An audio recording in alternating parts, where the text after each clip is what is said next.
We'll have to break down the quarterbacks in this first round. And obviously, there's still some good quarterbacks on the board. Jalen Hurts, we'll see what happens next round with him tonight. But to talk about the four quarterbacks that went, Joe Burrow, Tua Tagovailoa, Justin Herbert, Jordan Love. Those four guys were very strategic picks. Two guys are guys that are going to have to learn a little bit and then get their opportunities down the line. And two guys are probably going to come in right away and go. I don't believe that Dolphins brought Tua in to quote-unquote redshirt him, but obviously it'll depend a lot on his health, and we'll see what happens there. So just to break down, first of all, Joe Burrow, and we'll watch some highlights so you can see exactly what I'm talking about. But Joe Burrow in the RPO game, has the ability to read the safety, to be able to read the outside linebacker, to make the right decision, and to make it quick. And in one-on-one, he's shown in one-on-one situations that he's able to put the ball in the tight spaces. Did Joe have a great week last week? 5 touchdowns, only 4 incompletions in the debut of this.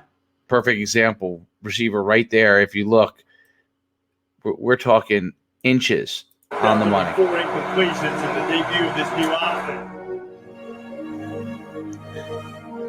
Now he's going to go deep. Off his back foot. Okay.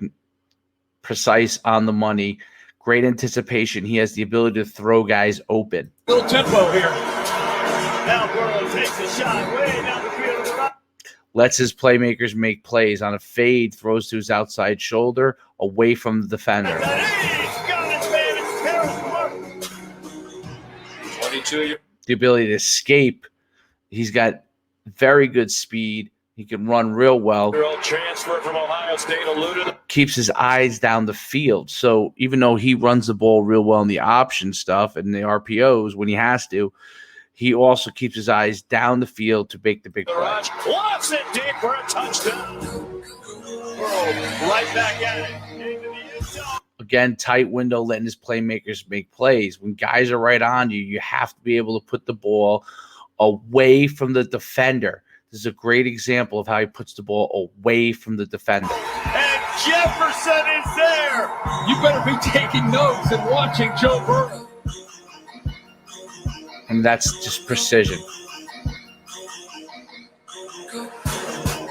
Escapability. And he somehow escapes again. And now throws late on the run. Got it. Just That's big-time quarterback play. Eyes down the field, drifting on the scramble in order to find an open receiver. Jefferson. He does a great job of being able to make plays. We'll talk number 2, Tua Tagovailoa. Unbelievable job of Tua taking. I think the Dolphins made the right move. It is a risky pick, and it's a pick that you want to go and really make sure you develop and give him the best opportunity.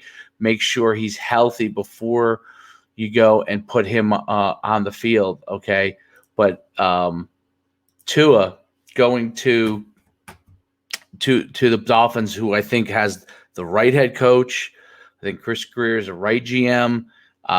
They got to give them time. They build up a defensive with defense and with offense, and you'll see more in the next couple of days of the draft.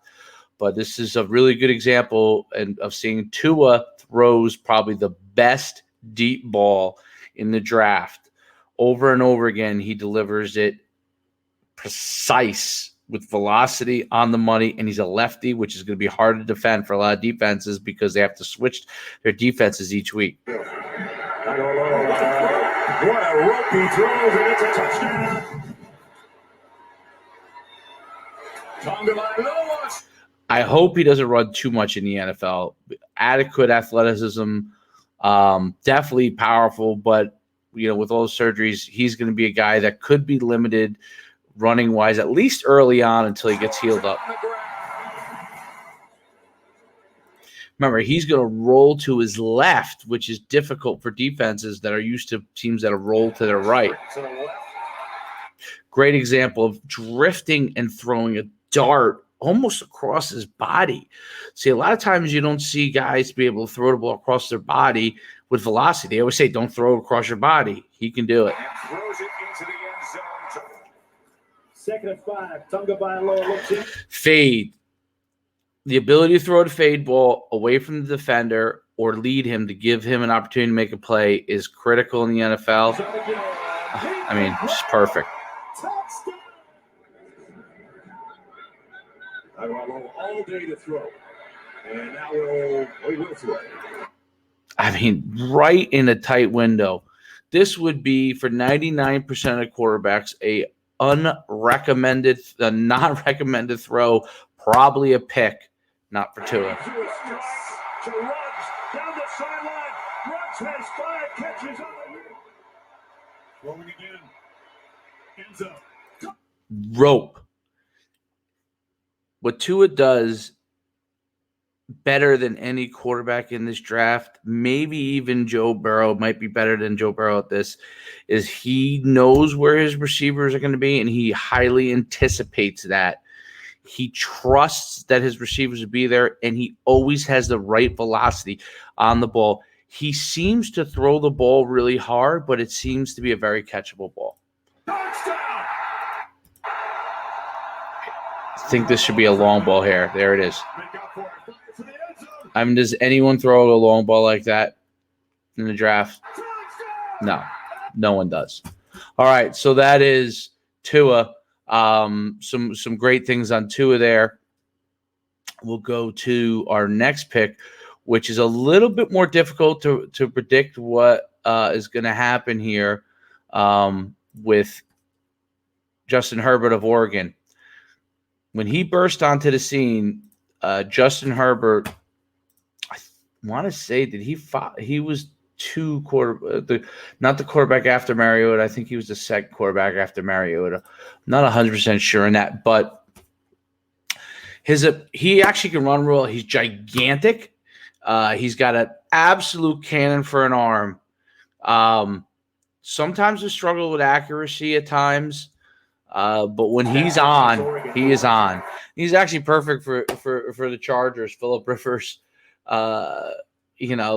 it's the same style, same guy. Herbert on the move. Herbert running toward the pylon. He's in. Touchdown, Dallas.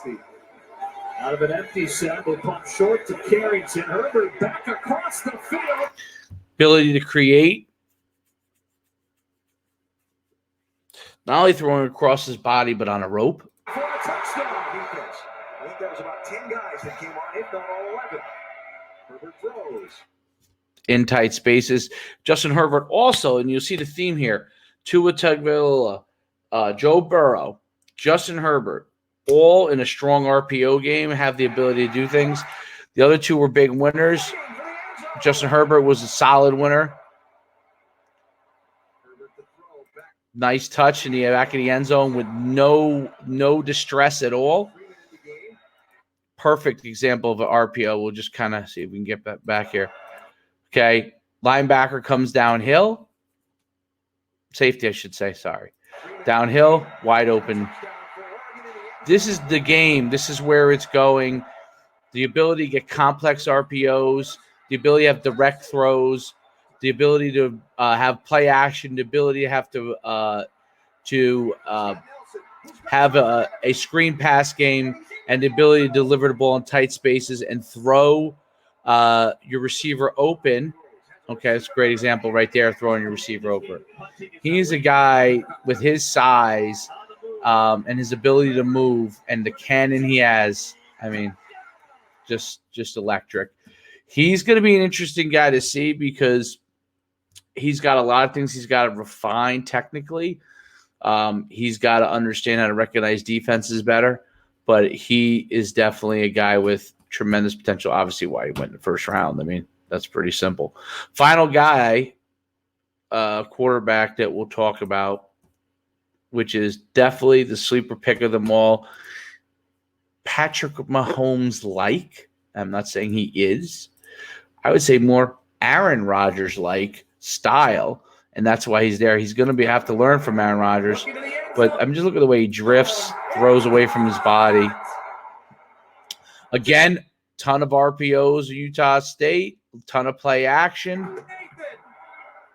Touchdown, Utah. Beautiful touch. That's where you say, wow, that is kind of like Patrick Mahomes, his touch.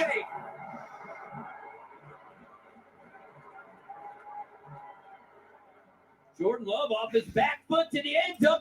Back foot with enough velocity to get it there, and the understanding of where the defenders are to know that his playmakers are going to have a chance at the ball. Touchdown, Aggies.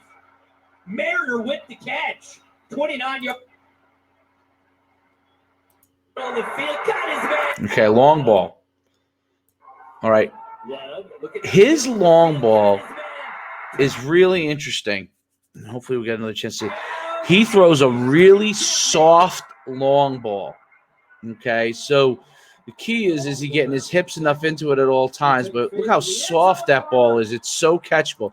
His balls are probably the most catchable of all. I guess similar to kind of Tua throws a little bit harder, but somehow has touch to be able to make it soft enough for his receivers.